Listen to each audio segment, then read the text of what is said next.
Terima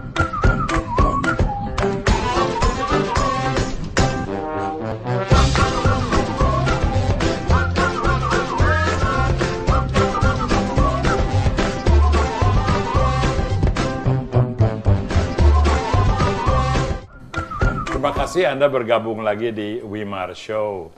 Di antara tamu-tamu yang kita sudah undang sampai saat ini, barangkali tidak ada yang paling lebih penting bagi saya daripada Bambang Harimurti.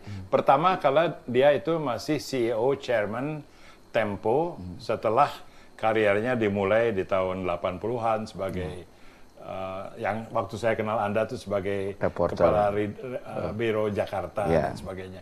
Jadi melintasi semua zaman, saya kenal Pak Bambang sebagai orang yang berintegritas.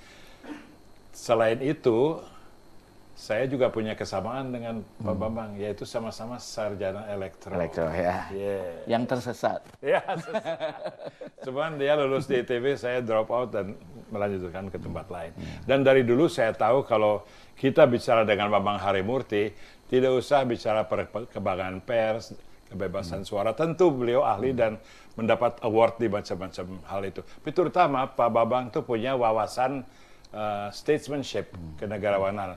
Jadi saya ingin tanya, kalau sekarang saya minta Anda sebut 3 atau 4 isu penting untuk Indonesia, untuk dunia, itu apa, Bang?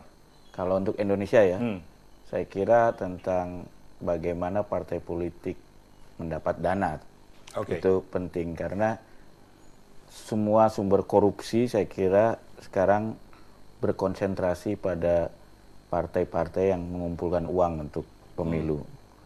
Padahal banyak cara lain yang bisa dilakukan.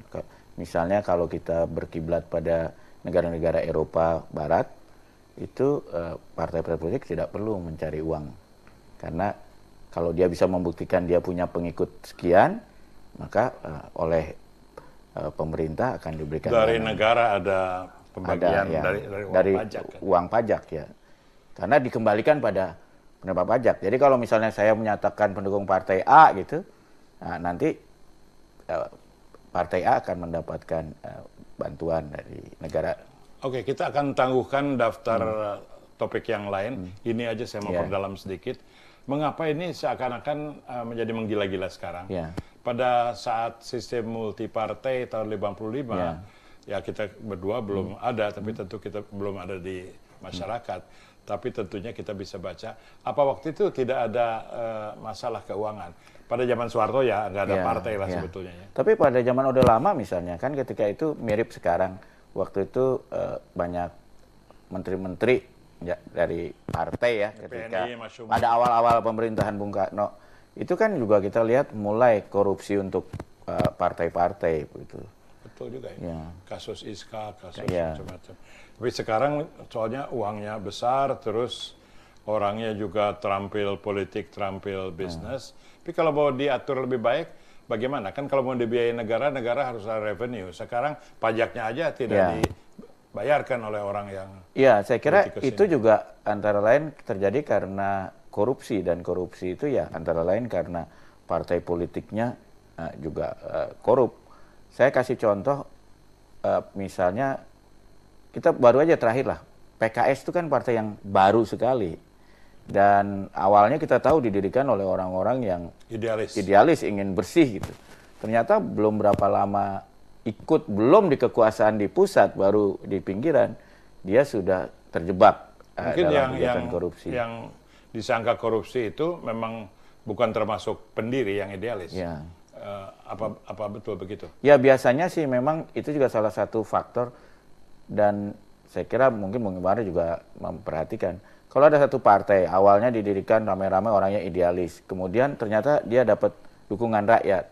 Nah biasanya ketika dia mulai ada kekuasaan, orang-orang yang memang niatnya mau mencuri uang itu ramai-ramai masuk ke partai itu, dan biasanya mereka kan karena maksudnya dengan jalan apapun bisa berkuasa, mereka bermulut manis dan segala macam, memfitnah dan segala macam. Akhirnya biasanya orang baik-baik itu malah jadi nggak suka di dalam, nggak betah, dan mereka mulai keluar. Akhirnya partai itu bisa dikuasai oleh orang-orang yang memang niatnya untuk korupsi atau untuk menyalahgunakan kekuasaan. Menyedihkan, sedangkan peraturan pendanaan partai itu kan legislatifnya dipegang oleh DPR. DPR-nya berkepentingan memelihara.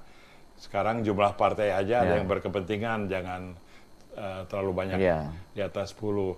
Eksekutifnya tidak berani bertindak. Jadi mulainya dari mana kalau mau ada reformasi kepartaian? Saya kira sebetulnya saya berharap ya, misalnya contohnya di Indonesia kan belum ada partai buruh. Mungkin saya perkirakan dalam 10 tahun ke depan akan muncul partai buruh yang kuat. Karena saya lihat misalnya ke partai, bukan partai ya, sekarang namanya buruh metal gitu.